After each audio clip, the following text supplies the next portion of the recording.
మహాభారతంలో 18 రోజుల పాటు జరిగిన భయంకరమైన యుద్ధం చివరి దశకు చేరుకుంది. కౌరవులందరినీ చంపిన తర్వాత పాండవులు దాదాపు విజయాన్ని అందుకున్నారు. తన చావు దగ్గర పడిందని భయపడిన దుర్యోధనుడు అక్కడి నుంచి పారిపోయి ఒకచోట దాక్కున్నాడు. కానీ పాండవులు అతన్ని వెతికి పట్టుకున్నారు. అప్పుడు భీముడు తాను చేసిన ప్రతిజ్ఞను నెరవేర్చడానికి దుర్యోధనుడితో గద యుద్ధానికి దిగాడు. కానీ ఎంత ప్రయత్నించినా భీముడు దుర్యోధనుణ్ణి ఓడించలేకపోయాడు. అప్పుడు శ్రీకృష్ణుడు దుర్యోధనుడికి తొడపైన కొట్టమని భీముడికి సైగ చేశాడు. వెంటనే భీముడు తన పూర్తి శక్తితో దుర్యోధనుడి తొడపైన గదతో దాడి చేశాడు. ఆ దెబ్బకు దుర్యోధనుడు అక్కడికక్కడే కుప్పకూలిపోయాడు. చాలామంది మహాభారత యుద్ధం ఇక్కడితో ముగిసిపోయింది అనుకుంటారు.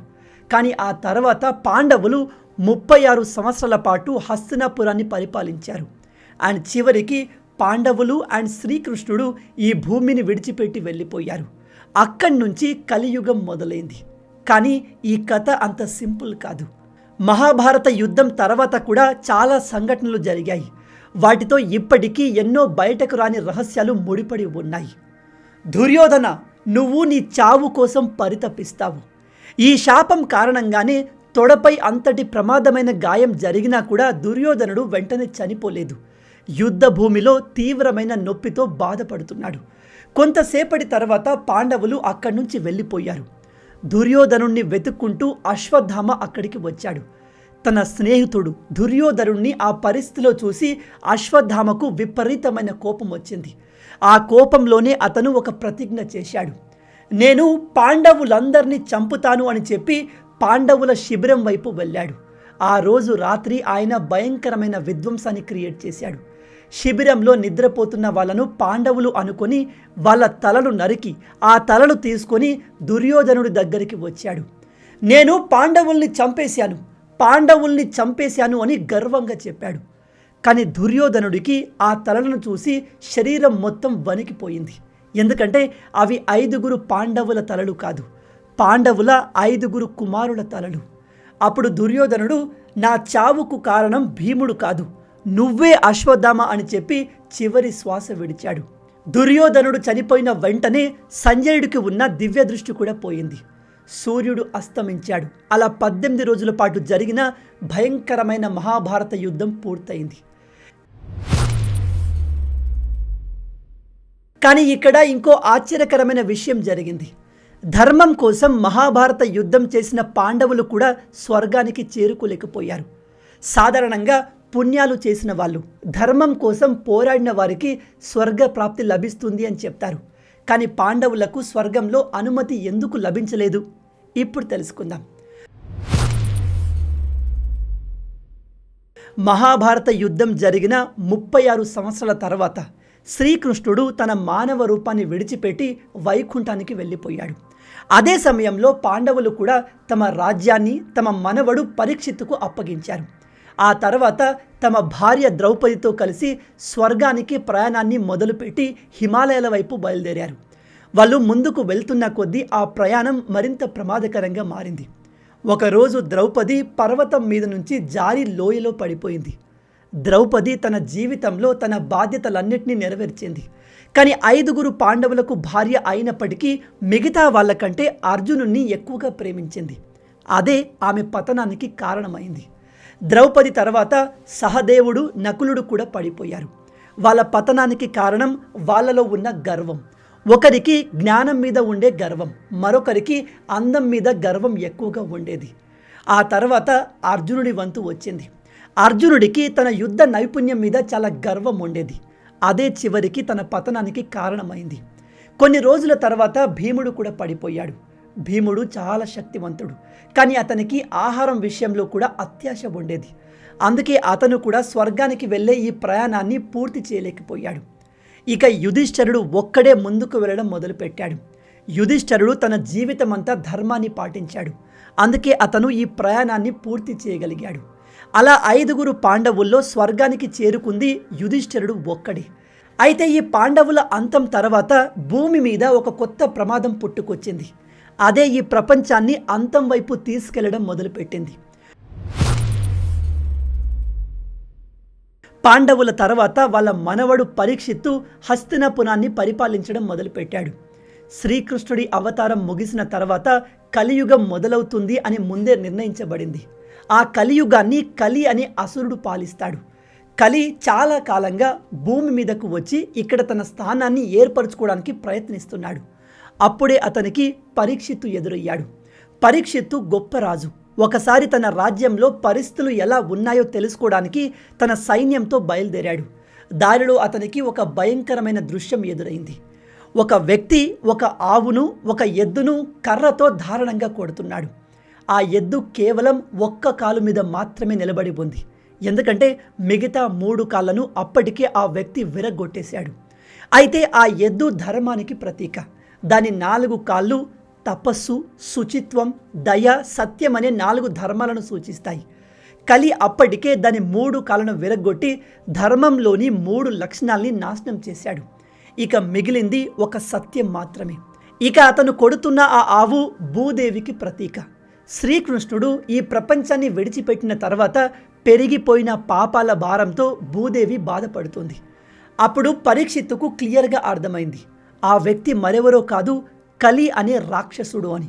వాడు ధర్మాన్ని, భూమిని నాశనం చేసి ఈ ప్రపంచం మొత్తాన్ని చీకటితో నింపి తన రాజ్యాన్ని స్థాపించడానికి ప్రయత్నిస్తున్నాడు అని అర్థమైంది. వెంటనే పరీక్షిత్తు తన కత్తిని తీసుకొని కలిని చంపడానికి ముందుకు వెళ్ళాడు. అది చూసిన వెంటనే ఈ కలి అనే అసురుడు పరీక్షిత్తు కాళ్ళ మీద పడిపోయాడు. కలి ఉద్దేశాలు ఎంత చెడ్డవో పరీక్షిత్తుకు పూర్తిగా తెలుసు.